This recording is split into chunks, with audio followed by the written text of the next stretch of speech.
In 1815, during a voyage across the Mediterranean, Captain Danglars' ship encounters a violent storm and witnesses the wreck of another vessel.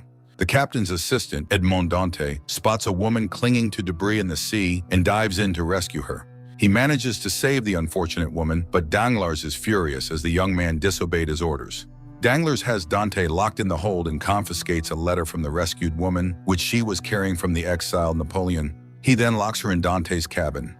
The next morning, the woman tries to retrieve the letter, but Danglars demands a large sum of money in exchange. She leaves empty-handed, vowing that her friends will take revenge. Upon arriving in Marseille, the woman finds Dante at the port and thanks him for saving her, revealing her name, Angèle. Later, the captain and his assistant meet with shipowner Morel. Danglars complains about Dante's insubordination, arguing that he had forbidden any rescue efforts for the nearly sunken vessel. However, Morel sides with Dante, stating that failing to assist those in distress at sea would dishonor the shipowner. He fires Danglars and appoints Dante as captain. Morel then introduces the young man to his grandson, Maximilien. Elated by his promotion, Edmond rushes to his fiancée, Mercedes de Morcerf, and announces his unexpected career advancement, which will allow them to marry.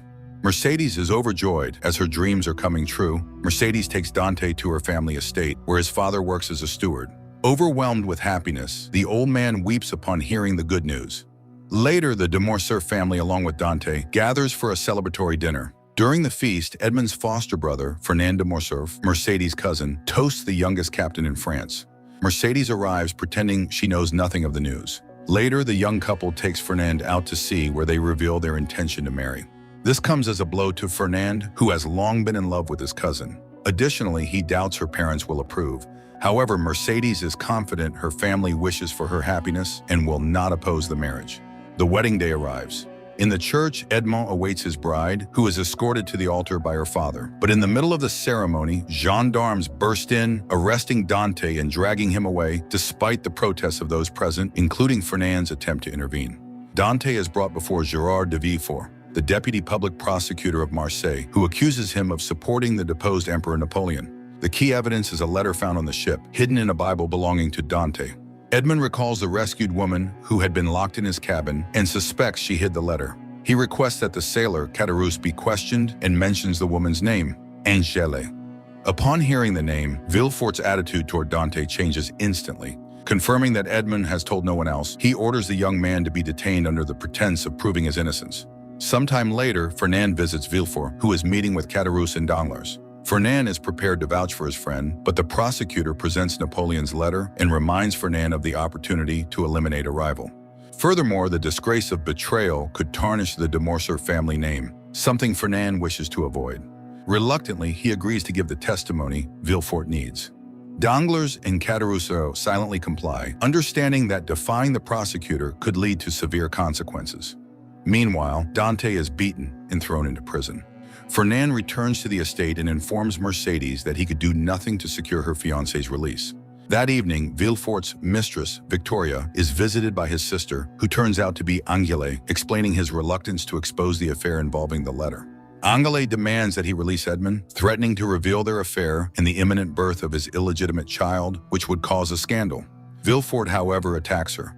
Meanwhile, Edmond is imprisoned in Chateau, located on an island. He languishes in a stone cell, losing track of time, hopelessly reminiscing about Mercedes and the sunny seashore. Just as he begins to feel he's losing his mind, Edmond hears knocking from the wall. Realizing someone is digging through the stone, he assists from his side. Soon he hears the voice of another prisoner who informs him that 4 years have passed since his imprisonment, making Edmond 26 years old. Their conversation is interrupted by the guards, but later Edmond enlarges the hole and slips into the cell of Abbot Faria. The men embrace, elated to see another human face. Faria suggests continuing the escape effort together, as the work will progress faster with two. Edmond agrees. For the first time in years, Edmond has a purpose. He begins exercising to regain his physical strength. During breaks from their digging, he shares his story with Faria. The abbé, realizing Edmond's lack of education, starts teaching him languages, logic, and other sciences, emphasizing that knowledge will be his greatest weapon in the world outside. Over the years, a mentor-student relationship develops between the two prisoners. Faria imparts all his knowledge to Edmond, helping him understand the events that led to his imprisonment. When Edmond reveals that his greatest wish is to reunite with Mercedes, Faria tells him the story of the Knights Templar. During the Crusades, the Knights amassed vast riches. The King of France, upon learning of their wealth, ordered their arrest and confiscation of their treasures. However, the treasure was never found, as the Knights had hidden it securely. During the persecution, many Templars were killed. The last of them, Cardinal Spada, escaped to the island of Monte Cristo, where he raised the final knight, known as Faria. Now the Abbé offers Edmond half of the treasure if he promises to use it wisely. The men continue their work, and after a decade of effort, Faria determines that the soil ahead is wet and salty, indicating that freedom is near. Suddenly, a collapse occurs, trapping Faria beneath the debris. Although Edmond manages to free him, the Abbé dies, reminding Edmond of the Monte Cristo treasure in his final moments. Later, Edmond observes the guards placing Faria's body in a sack. Seizing the opportunity, he swaps places with the corpse. The guards carry the sack outside and throw it into the sea, unaware of the switch. As the warden descends into Edmond's cell, he discovers Faria's lifeless body instead. An alarm is raised within the prison, but Edmond swims to shore. Once on shore, Edmond makes his way to the more surface state, hoping to find his father. However, a servant informs him that his father has long since passed away, having starved himself to death in grief, wishing to join his son in the afterlife. Edmond also learns that Mercedes has married Fernand and hasn't been seen at the estate in the last 8 years, ever since the birth of their son, Albert. Crushed by this revelation, Edmond sails to a secluded bay and, after acquiring a small boat, sets off for the island of Monte Cristo. Following the instructions left by Abbot Faria, he locates the hidden treasure of the Templars. Using a concealed lever, he opens the entrance to a secret chamber and finds a deep well filled with riches at its base. The immense wealth transforms Edmond into one of the richest men in the world. A year later, Edmond returns to Marseille under the guise of the Count of Monte Cristo.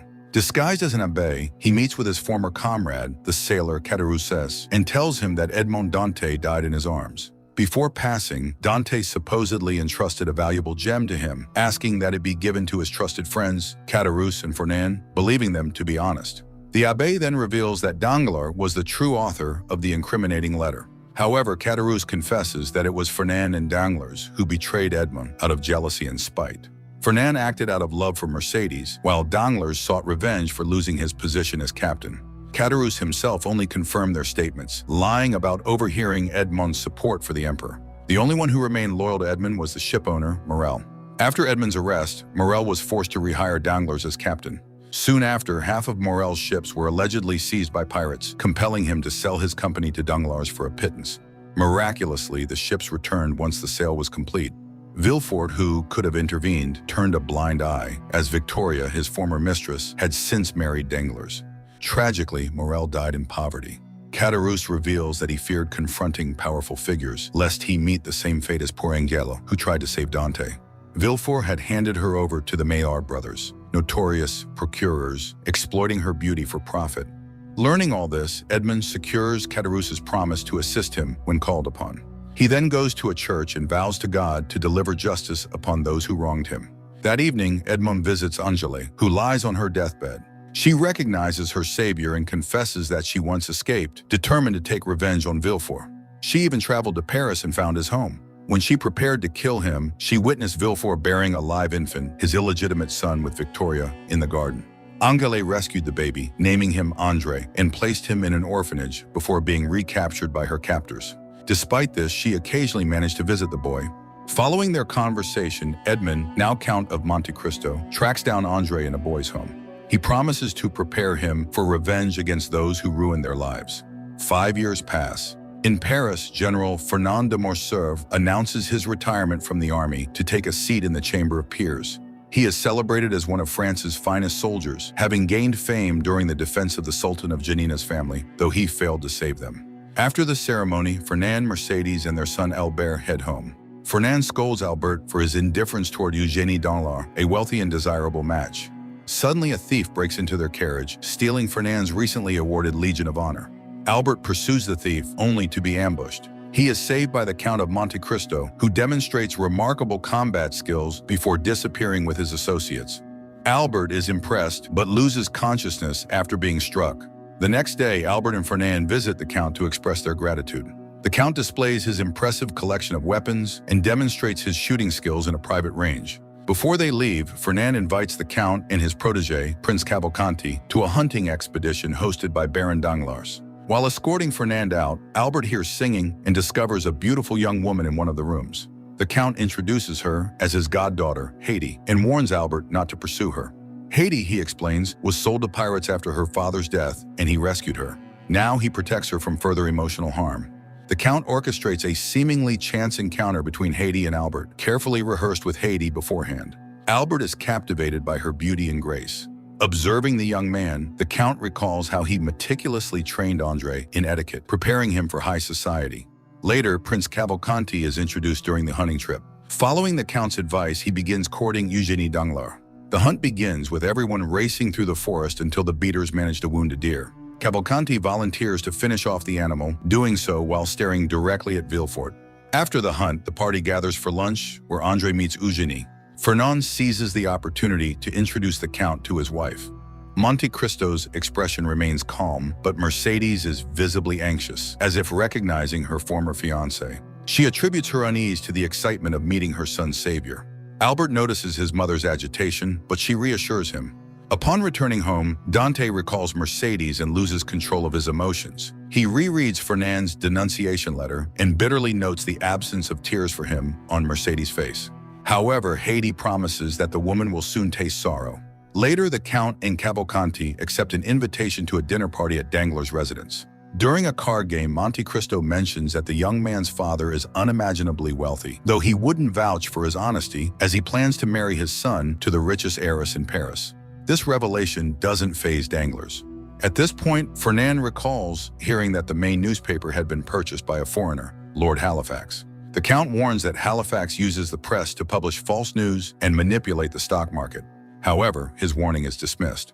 On their way out, Haiti encounters Albert, who is captivated by her. Seizing the moment, the Count invites Albert to a Friday dinner at his estate. Later, Mercedes stops the Count. She tries to apologize for her behavior, explaining that he reminded her of a long-lost friend, but her anxiety resurfaces. In the carriage, Haiti finds a note from Albert, who, despite the Count's restrictions, requests a meeting. The next day, he arrives at her home. They stroll through the garden, and Albert admits that neither he nor his mother will attend Monte Cristo's dinner. Listening to Haiti's account of their walk, the Count realizes that she likes Albert, though she remembers what his father did to her family. The evening of Monte Cristo's grand dinner arrives, with the Danglars, Villefort, and Fernand couples among the guests. As they enter, Victoria Danglars immediately recognizes the house where she once gave birth to her son. Villefort is also uneasy but conceals it. At the end of the meal, Monte Cristo shares a chilling tale of a father who buried his infant alive in the garden surrounding the estate. Villefort frowns. Victoria tries to mask her distress, while Danglars shows genuine curiosity.